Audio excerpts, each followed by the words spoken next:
Welcome to the era of the best. This is the best this.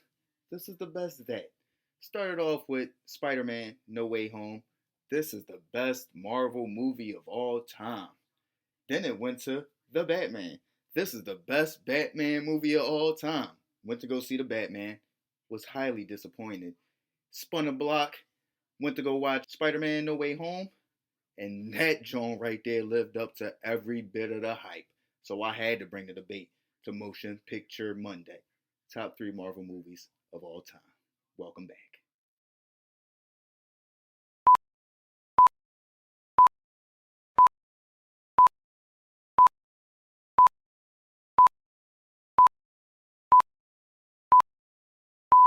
What up, squad? Mizzy World Entertainment is excited to bring back episode 3 of Motion Picture Monday. And today, this week's episode, we're going to be breaking down the top 3 Marvel movies of all time. Now, this one is going to be super hard because we know Marvel is just the hit maker. You feel what I'm saying? Where my man DJ Khaled at? Another one. Yeah, like every time they drop a movie, it's like, Another one. yeah. So for me, it was so hard looking at what you got, 3 Iron Mans, you got like 3 Thors, you got like 3 Captain Americas, you got 1 Black Panther, you got the Avengers. Dog, it was hard. It was hard. But to start it off, I had to focus on number 3. I got the one movie to me that was totally different than the rest. And it's my guy. And I feel like a lot of people are going to agree with this. Deadpool. But I'm going to say Deadpool 2 was the third best Marvel movie of all time. When you think about Ryan Reynolds as Deadpool, check. Whoever thought of that, they need something. You feel what I'm saying? They need a Nobel Peace Prize for that idea. You dig what I'm saying? They need something. You digs? So you got Ryan Reynolds as Deadpool. Then you got Cable in there. Then you got Domino, who her skill or her superpower is luck, and they going back and forth on, is luck a superpower? Is not? It is. We're gonna agree. We're not gonna agree. And you really watch her, and she is the luckiest woman walking the earth. You like that Joan was crazy, bro. You had the Juggernaut in that Joan, also played by Ryan Reynolds, ripped my man Deadpool in half. The action in there, then the end. The end. Like, for one, I love Deadpool. You think about the dark humor, the vulgar humor, the adult humor. We know Marvel to be like a Disney type wholesome type funny type comedy. You dig what I'm saying? Deadpool was one of them Jones, no kids. No, y'all can't come to this, John. This for the adults. You dig what I'm saying? So you think about how Ryan Reynolds played into that, the darkness and then the adult vulgar humor. You think about the fight scenes, the CGI. You think about what do you say? We gonna name our team X Force? Like, bro, the simple fact that they chimed in on the X-Men, but he really, like, oh my goodness, man. Deadpool 2 at 3. I can go on and on about Deadpool and Deadpool 2, but I'm gonna say Deadpool 2 for me is number 3.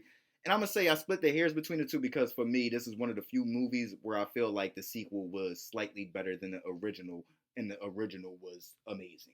You dig what I'm saying? So yeah, for me at 3, I got Deadpool 2. Now to move on, these next two were kind of tough, man. It was hard to split the hairs and decide between which I wanted to put at 2, which I wanted to put at 1.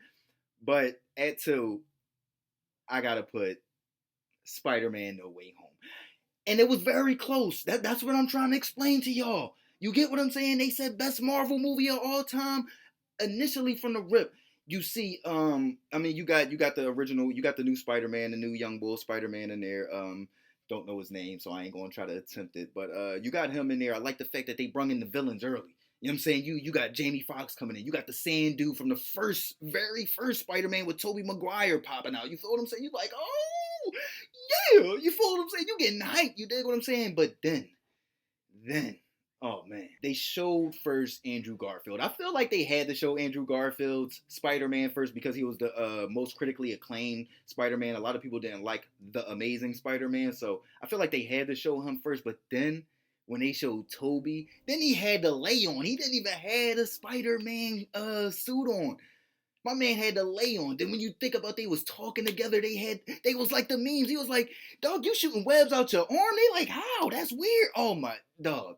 Marvel is geniuses when it comes to making these movies fan friendly for the masses. You get what I'm saying? Like I know when I debate the Batman movie, what a lot of people like these super comic dudes are like, oh no, the Batman is it's just the beginning and this, that, and the third.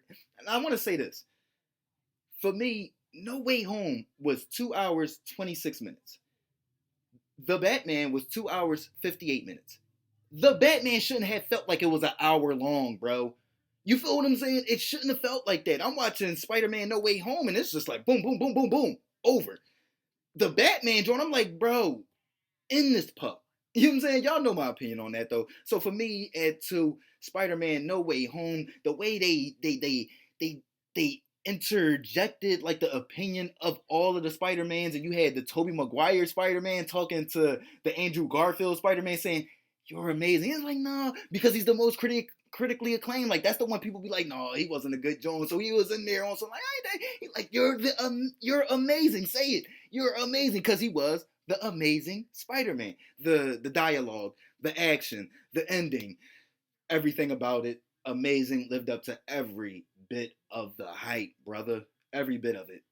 But at number one, man, how can we overlook the historical Disney Marvel collaboration of the Black Panther?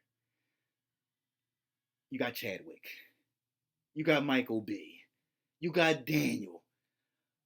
They had the three best young up and coming black actors in the game in that movie. Peace and Paradise to Chadwick. But you had Michael B. Then you had Daniel Cunha.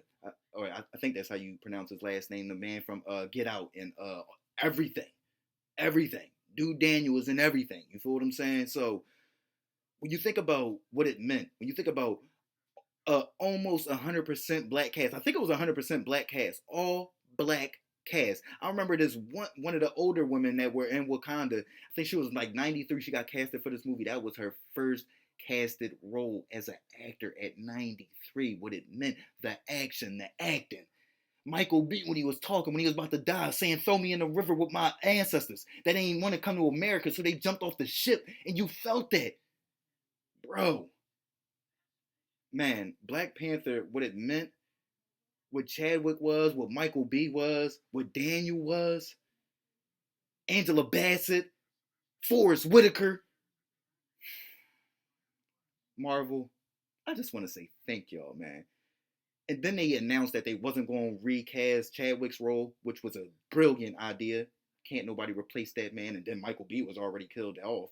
So brilliant for me at number one, Black Panther. Just out of this world as far as what it meant for us, our culture, and then the camaraderie and the unity of black people and what Wakanda represented, man. It was beautiful. It was beautiful. And the best Marvel movie of all time, in my opinion. Let me know what y'all think though, man. This is the top three Marvel movies of all time. At number three, Deadpool 2. At number two, Spider-Man No Way Home. At number one, the history groundbreaking Black Panther. Let me know what y'all think. Like, comment, share, subscribe, listen. Y'all know what it is, man. Gang.